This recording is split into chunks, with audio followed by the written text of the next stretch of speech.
Hi, and welcome to another episode of Piano TV. So today we are going to talk about the orchestra again. This is the second part on a two-part series on orchestration, and it's basically just a beginner's guide to the orchestra. If you don't really know a lot about the instruments or the history of it, then that's what I'm talking about. So in the first video, we talked about the specific instruments themselves, what they looked like, what they sounded like, and, well, sound like, not past tense. And what we're going to do in today's video is talk about the history of orchestration and how the orchestra began and how it changed over the years and different composers that were really significant in altering the course of orchestral instrumental music. If you missed that first video, definitely check it out. I'll link it on the screen because I feel like they go together. That's why I called them part 1 and part 2. They're peas in a pod. Anyway, let's get started. On this channel, I've done music history videos on different eras. So we've talked about the Baroque era in music, we've talked about the classical era, and recently the Romantic era. Now, we're going to talk about those three eras in today's video as well, and how the orchestra kind of fits into that. But we're also going to talk about the modern era a little bit too, which is something we haven't really talked about much yet. We will eventually, but I just wanted to say that. So we're going to look at those four musical periods today. In the Renaissance era, which is just previous to the Baroque era, people would get together in groups and play music. That's basically always been a thing, but then it was called a consort. It wasn't anything as large as or as formal as an orchestra though. So at the end of the Renaissance and the beginning of the Baroque period, there was a dude named Monteverdi who helped create the orchestra as we know it. He wrote an opera called L'Orfeo in the early 1600s, and what he did that was really interesting is he got specific with what instrument should be playing what. Because before that, individual instrument parts weren't specified. I mean, you could be a flute player or an oboe player or whatever it is, but you would all be reading the same general sheet music. This idea of individual parts basically caught fire and soon became standard practice in the Baroque period and beyond. This individualization of instruments eventually led to the orchestra we know today. But since the orchestra was still in its infancy in the Baroque period, and it was much different than the orchestra of today, there are a couple pretty big differences. So for one, there wasn't any standardization in regards to size. Baroque orchestras could be small, they could be like medium, but they were never really like a specific set amount of players in the Baroque orchestra.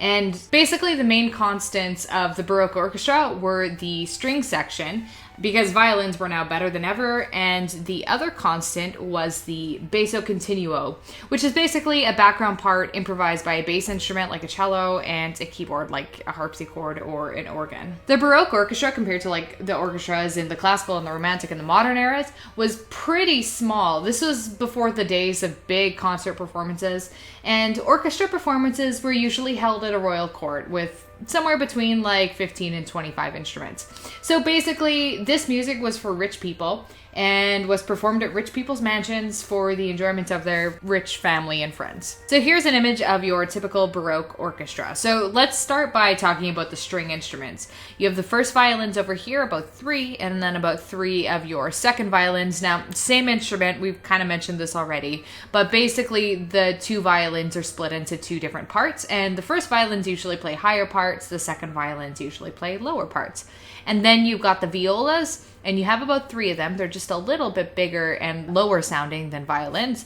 And then even lower, you've got a couple cellos, and then to hold up kind of like a very, very low deep end, you've got a double bass. Over in the woodwind section, we have a couple wooden flutes because non-wooden flutes weren't invented yet. You would also have bassoons and sometimes oboes too. I just kind of like added this in as a side note because it's not in the picture. And then that's basically all you would have for woodwinds. There were no clarinets or contrabassoons or anything like that just yet. And brass was also pretty small and sparing, so they would be using natural trumpets. So they weren't nearly as loud as the trumpets we know nowadays, and they had a different timbre. And they would also use horns sometimes. Again, I just kind of like added a side note there. So in the brass section, trombones weren't a thing, tubas weren't a thing. And then for percussion, really, really simple, just kept it at a timpani to add like little dashes here and there, like a little bit of salt. There I go again with my food analogies. And the harpsichord was also a pretty standard constant feature of the Baroque orchestra to play the basso continuo part. So the first sound clip we are going to listen to today is Bach's Brandenburg Concerto No. 1 in F major, and we're going to listen to a little bit of the third movement, just because this has a fairly standard Baroque orchestral arrangement. You've got a few oboes, you've got a couple horns, a bassoon, and then your string section has some violins, you've got a cello and a viola, and there's also the basso continuo. If you want to see a Baroque performance in action, you should definitely look up this Brandenburg Concerto No. 1 on YouTube and just watch a live performance of it, because then you can kind of see like how many people there are and how they usually arrange it and perform it and stuff. And they're nice, small, intimate groups for these Baroque performances, because it wasn't like the inflated symphony that we've come to know. And if you remember anything from our discussions on Baroque music, the main difference aside from size between Baroque instrumental performances and classical ones is that Baroque music tends to have like one single mood throughout the whole thing, whereas classical music is like all over the place. It's really like bipolar. Sometimes it's like really loud, and sometimes it's really quiet, whereas Baroque music is usually just like one thing.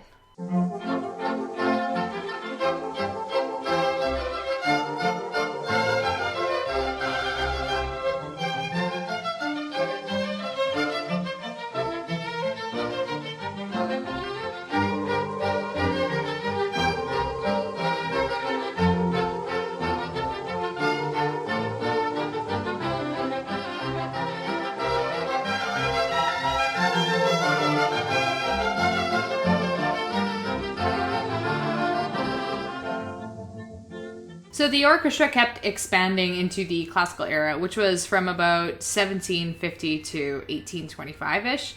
But it still wasn't anywhere nearly as inflated as it would eventually become in the Romantic era. Just to give you a sense of how things were kind of evolving, this is all basically an approximation, but everything highlighted would be new additions to the classical orchestra. So clarinets became a part of the orchestra. They were invented, and the timpanis had a couple extra additions. The horn section stayed the same. You had a couple horns and a couple trumpets. But mainly all of your symphony inflation came from just adding extra string instruments. So we added a whole bunch of violins, first and second violins. We added some violas, cellos, and double basses. And sometimes you would also have a conductor. This was the time period that conductors started coming into play, just because you had more people to manage. But a lot of time, too, in the classical era, you wouldn't necessarily have a conductor. It really became more of like a standard feature in the Romantic era, because the classical orchestra wasn't super huge. And a lot of times you'd have like your main violinist do the conducting, like he'd be the leader. When we think about symphony performances, we probably automatically think of symphonies from the classical era. So we're thinking of symphonies by Beethoven and Mozart.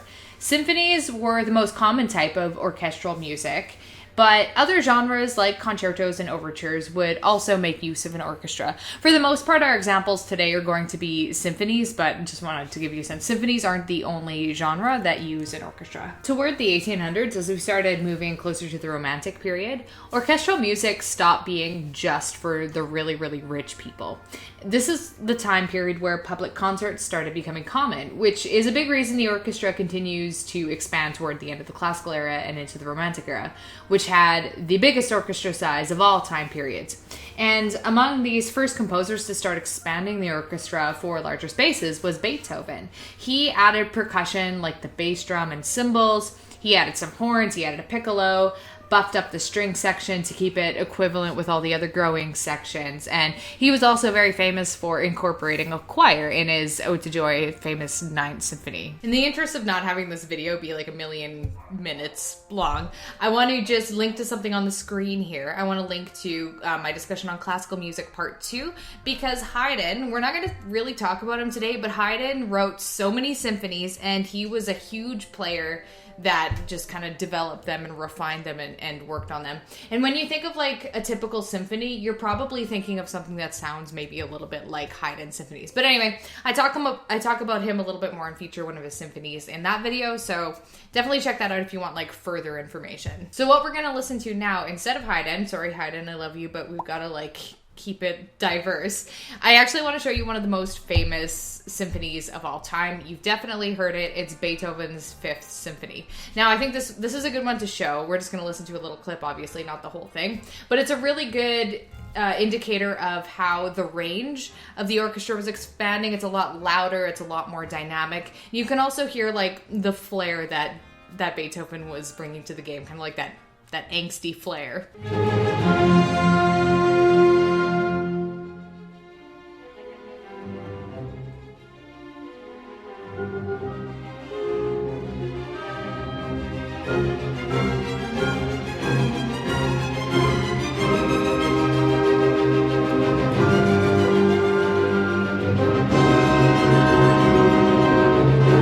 Another reason that orchestras kept expanding was because the instruments kept getting better and better. In the Romantic era, you had the invention of valves, and that enabled trombones and tubas to start entering the mix, and then the trumpets themselves also improved, as well as the woodwinds, which you were getting larger finger holes and a better shape. So the flutes ended up being easier to play, and they had a louder sound. And then you were also adding instruments on the extreme high and low end of pitch, like the piccolo, the really, really high-pitched piccolo, and the very, very deep, bassy contrabassoon. And this is where you started getting more of your fringe percussion instruments like the xylophone and the tubular bells and so on, in addition to just kind of like your standard timpani. And the bass drum, the snare drum, cymbals, gong were really standardized at this time. And all of this expansion in the other areas just basically means that we added more double basses, more cellos, more violas, more violins, and so forth. And by the Romantic era, the conductor was basically a staple. Like he was, or she, I guess, probably not she back then though, was kind of like a mandatory staple item in the orchestra, just because there's too many instruments to manage for just like one poor little violin to do by himself. That is my oven timer. I'm going to go get that. The orchestra went through a lot of evolution in the Romantic period, so you could further break down the instrumentation into the early Romantic and into the late Romantic, with the late Romantic era usually being the way bigger orchestras when the, composers went kind of nutso with it. But this is generally the range for the Romantic period as a whole. So with your stringed instruments, you'd have anywhere between 26 and 30 violins. You'd have anywhere between, 18 and 24 violas and cellos, 6 to 10 double basses, and so on. So the proportions of the orchestra have generally stayed the same, right? Where you have about 2/3 of the orchestra being string instruments, and then the winds and the brass and percussion kind of filling in that other 1/3. So one crossover to part 1 of this video is the fact that we are going to talk about Tchaikovsky's Sixth Symphony again. But this time I'm actually going to show you a clip. In the last video, I just kind of gave you an assignment to go listen to a symphony and follow along the PDF. But we are going to listen to a little clip of this because I feel like it just encapsulates Romantic music's tendency towards like stormy, moody, emotive sounds. In the classical era, you can think of music as almost more intellectual, whereas in the Romantic era, it was more emotional. This song is also a really good demonstration of like how huge an orchestra can sound. And actually, this clip I'm going to show you is a little unnerving, and it's pretty disturbing, and I can't imagine what the effect would have been when it first was released when it was first performed at the end of the 1800s. Like, people probably lost their minds. Like, even now that like my musical senses are dulled from like black metal and all those other like difficult to listen to genres, this one still gets under my skin.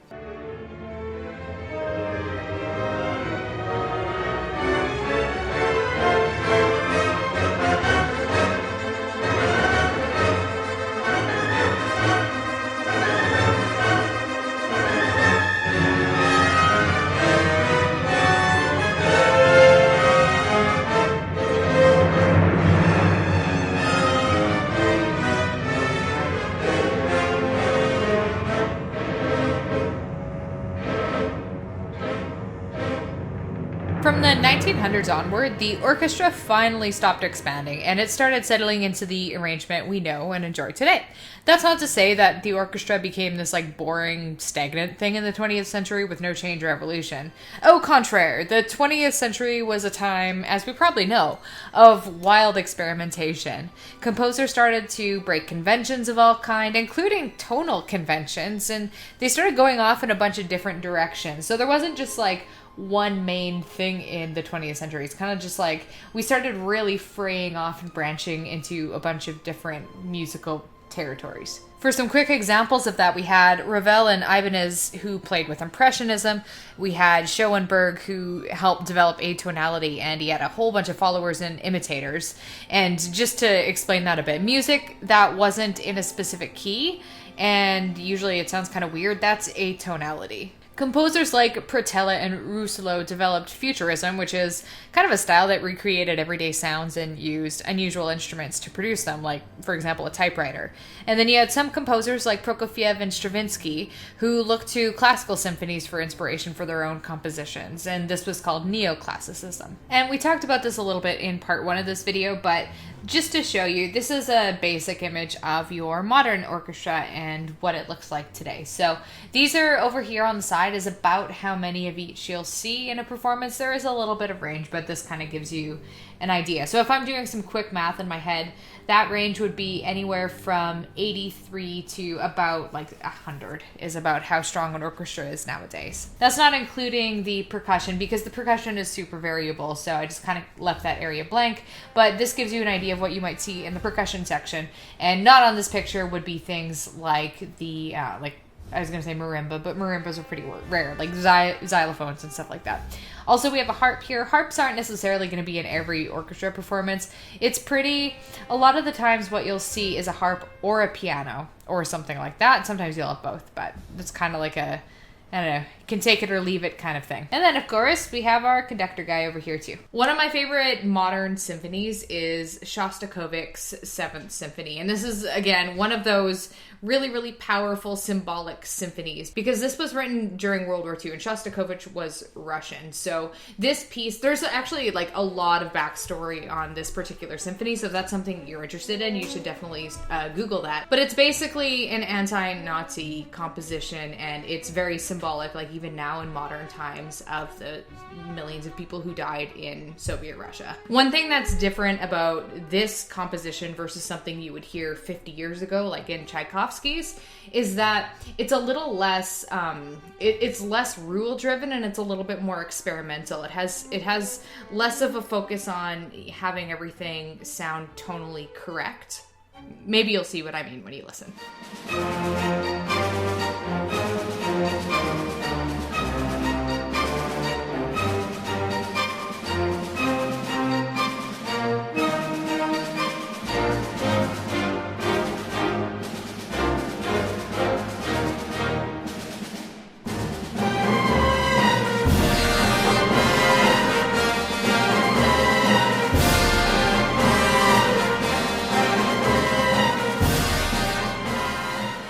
I just recorded a video trying to say goodbye to you and it was just the worst train wreck. It was like I was yelling at the dog and I was yelling at my cat. Okay, I'm just saying goodbye. Why is saying goodbye so hard? Anyway, thank you for watching this 2-part series on orchestration. Hopefully you've learned something, whether or not you're like a complete noob when it comes to orchestration or, you know something about the symphony. You've been to symphony performances and such. Hopefully you got something out of it. If you want, you can leave a comment in the little comments area below if you have like questions or requests or anything like that. I always like to read them. And when I have time, I will also reply. I'm still a little bit behind on my commenting, so you just gotta like bear with me for a little while longer. Summer is full of many exciting adventures. Oh, and one more note too before I go. I know this is like a long end spiel, but if you haven't already, join us on Twitter, hashtag 30 days of piano. Everything should be pretty self-explanatory. That's all I'm gonna say. Visit that hashtag and you can see what we've all been practicing. Anywho, toodaloo.